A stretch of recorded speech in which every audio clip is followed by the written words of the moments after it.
दिल्ली में H1N1 के मामले लगातार बढ़ रहे हैं। इसको लेकर LNJP में पल्मोनरी डिपार्टमेंट के HOD डॉक्टर नरेश कुमार का कहना है कि पैनिक ना करें, लेकिन इलाज के साथ एहतियात जरूर बरतें।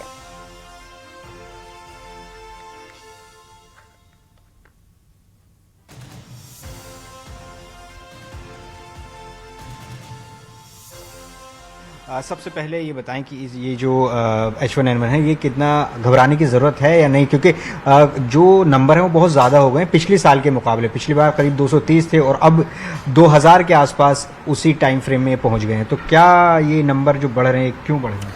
देखिए, H1N1 भी एक तरह का इन्फ्लुएंजा ये वायरस का सब टाइप होता है। तो जैसे आप इन्फ्लुएंजा से नहीं घबराते, हर साल आता है चला जाता है, वैसे ही आप इससे भी नहीं घबराएं, है ना। जो नॉर्मल वायरल जैसे सिम्टम होते हैं इनके, जैसे सर्दी, खांसी, जुकाम, बुखार, बदन में दर्द, वैसा रहेगा। 3-4 दिन में ठीक हो जाता है, आपको घबराने की ज़रूरत नहीं है। अगर ज़्यादा परेशानी होती है जैसे बुज़ुर्गों में या बच्चों में, या जिनको पहले से सांस की परेशानी है, डायबिटीज़ है, तो उनमें ज़्यादा परेशानी हो सकती है। जैसे उसमें छाती में दर्द शुरू हो गया या सांस लेने में दिक्कत है, तो डॉक्टर के पास जाएं। और इससे बचने के लिए आप रूटीन जो केयर होता है, जैसे हैंड हाइजीन का ध्यान रखें, हाथ साबुन पानी से धोएं, है ना, पानी खूब पिएं, कॉफ एटिकेट्स फॉलो करें, किसी दूसरे के मुंह पे नहीं खांसें। अगर आप बाहर निकल रहे हैं भीड़ भाड़ में तो मास्क ज़रूर यूज़ करें, तो उससे आपका भी बचाव होगा और बाकी जनता का भी बचाव होगा। सर, आम लोगों को क्या टिप्स देना चाहेंगे आप, क्योंकि अभी एक घबराहट सी तो है ही लोगों में कि भाई अचानक इतने केसेस आ रहे हैं H1N1 के, और एक रिपोर्ट भी अभी आई थी, एक संस्था ने किया था कि 54% घर ऐसे हैं जिसमें एक या उससे ज़्यादा फ्लू या वायरल जैसे लक्षण के मरीज़ उनके घर में हैं। तो इसको लेकर आप क्या कहेंगे? लोग खुद से घर पे क्या एहतियात बरत सकते हैं अभी इस मौसम में? इसको नॉर्मल वायरल जैसा ही समझें, पैनिक तो बिल्कुल नहीं होएं। और नॉर्मल वायरल में जैसे आप रहते हैं, जैसे एंटी एलर्जिक दवाई ले ली, क्रोसिन ले ली, गरारे कर लिए, 3-4 दिनों में अपने आप वैसे ही ठीक हो जाता है। जब किसी की सांस बिगड़ती है, जो बहुत कम परसेंटेज होते हैं, उनको डॉक्टर से कंसल्ट करके या हॉस्पिटलाइजेशन की ज़रूरत पड़ती है। बाकी जो पुराने बीमारी के मरीज़ हैं उनमें उनको स्पेशल ध्यान रखना है कि अपनी बीमारी कंट्रोल में रखें, अपने शुगर ये सब कंट्रोल में रखें, ताकि उनमें कॉम्प्लिकेशन नहीं हो। और उनको अगर दिक्कत होती है तो डॉक्टर से जल्दी कंसल्ट करें। क्या मास्क लगाने की ज़रूरत है? चूँकि मास्क को लेकर ये कहा जाता है कि आप सेफ्टी रहेगी।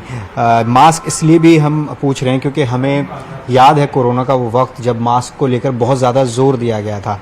अभी क्या वैसी स्थिति मास्क को लेकर है कि क्या मास्क लगाएं अगर आप कहीं जा रहे हैं? देखिए, इन्फ्लुएंजा जो है ड्रॉपलेट इन्फेक्शन से फैलता है, तो अगर ड्रॉपलेट आप फैलाएंगे तो ये इन्फेक्शन फैलेगा। तो उसको रोकने के लिए ज़रूरी है कि जब आप पब्लिक में या दूसरों से कांटेक्ट में आते हैं तो मास्क लगाएं। और इसमें कोई, अब तो कोविड के बाद हम ज़्यादा सतर्क हो गए हैं, अब तो वैसा स्टिग्मा भी नहीं रहा कि मास्क क्यों लगाया हुआ है कोई किसी ने।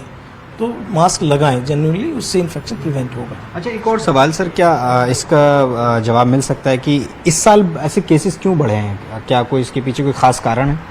नहीं, देखिए, ये तो नॉर्मली हर साल केसेस होते हैं। कभी कभी क्या होती है, जब ज़्यादा जांचें हो जाती है तो केसेस बढ़ जाते हैं। जब आप ज़्यादा सतर्क हो जाते हैं, पैनिक हो जाते हैं, अलर्ट हो जाते हैं, तो नॉर्मल वायरल में भी आप चेक करा लेते हैं। तो चेक कराएंगे तो हो सकता है आपका पॉजिटिव आ जाएगा या तो उससे भी होता है। ज़्यादा अवेयरनेस से भी आपको होती है। तो अवेयरनेस उसको टेस्ट कराने के लिए ठीक है, लेकिन आपको पता होना चाहिए कि ये कॉमन इन्फेक्शन है, ठीक हो जाती है 3-4 दिन में, परेशान ना हों। तो नंबर पे ना जाएं, अपना केयर करें, इन्फेक्शन से बचे रहें और अगले को भी बचाएं। बहुत शुक्रिया डॉक्टर नरेश कुमार, जो कि श्वास रोग विभाग के अध्यक्ष हैं। एक ही टिप्स दे रहे हैं, घबराने की ज़रूरत नहीं है। ये एक सीजनल इन्फ्लुएंजा है। ऐसा लगेगा आपको कि तबीयत ख़राब हो रही है, लेकिन जो इसमें थोड़ी सी चिंता की बात है वो बच्चों के लिए, और जो गंभीर बीमारी से ग्रसित हैं वो, और बुजुर्गों के लिए थोड़ा ज़्यादा एहतियात बरतने की ज़रूरत है। कैमरा पर्सन निज़ाम के साथ जावेद मंसूरी, न्यूज़ 18। वहीं नोएडा में स्वाइन फ्लू के 15 एक्टिव मरीज मिले हैं, जिन्हें अस्पतालों में भर्ती कराया गया है। मरीजों में खांसी, जुकाम और सांस लेने में दिक्कत जैसे लक्षण मिले हैं। वहीं स्वाइन फ्लू को लेकर सीएमओ ने कहा है कि इससे डरने की जरूरत नहीं है, बचाव करें, हाथ नियमित धोएं। मौसम में बदलाव की वजह से संक्रमण फैल रहा है। स्वाइन फ्लू में 15 केसेज रजिस्टर हुए हैं, और स्वाइन फ्लू में ये चीज़ है कि हैंड हाइजीन और रेस्पिरेटरी हाइजीन, हाथ को साफ रखें, जहाँ कहीं भी सरफेस से भी वायरस हो सकते हैं। और दूसरा चीज़ है कि ये ड्रॉपलेट से फैलता है, तो इसको भी जैसे मास्क लगाएं, चाहे अगर खांसी आती है तो नाक पे तौलिया रुमाल रख सकते हैं, और जैसे भीड़ भाड़ वाले जगह पर इस तरह बचें। हमारे यहाँ प्राइवेट अस्पतालों से भी फीडबैक लिया जा रहा है, और वहाँ टोटल 15 केसेज आए हुए हैं, और वहाँ पर भी कोई ज़्यादा दिक्कत नहीं है, मिनिमल सिम्टम है, इसमें ज़्यादा पैनिक होने की ज़रूरत नहीं है। तो आखिर H1N1 इन्फ्लुएंजा क्या है, आपको ये बताते हैं। तो ये एक वायरस का रूप है, इसे स्वाइन फ्लू भी कहा जाता है। सांस से जुड़ी एक बीमारी है, नाक, गले और फेफड़ों पर इसका असर देखने को मिलता है। तो एक बार फिर से आपको बताते हैं कि आखिर H1N1 इन्फ्लुएंजा क्या है। तो ये एक वायरस का रूप है, इसे स्वाइन फ्लू भी कहा जाता है, और सांस से जुड़ी ये एक बीमारी है, नाक, गले और फेफड़ों पर इसका असर देखने को मिलता है। तो स्वाइन फ्लू के लक्षण क्या है, ये आपको बताते हैं। तेज बुखार और ठंड लगना, खांसी और गले में खराश होना, शरीर में दर्द और सिरदर्द होना, थकान और कमजोरी महसूस होना। और स्वाइन फ्लू कैसे फैलता है, तो बीमारी हवा के जरिए फैलती है।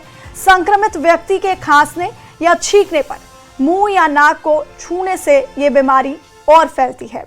स्वाइन फ्लू से बचाव के उपाय क्या हैं, तो बार बार साबुन और पानी से हाथ धोएं, भीड़ भाड़ या बंद जगहों पर मास्क पहनें, खांसते या छींकते समय मुंह और नाक को जरूर ढकें, अपने आसपास वाली जगहों को साफ रखें और पर्याप्त मात्रा में पानी पिएं, पौष्टिक भोजन करें और शरीर को आराम दें। बीमार व्यक्तियों से दूरी बनाए रखें।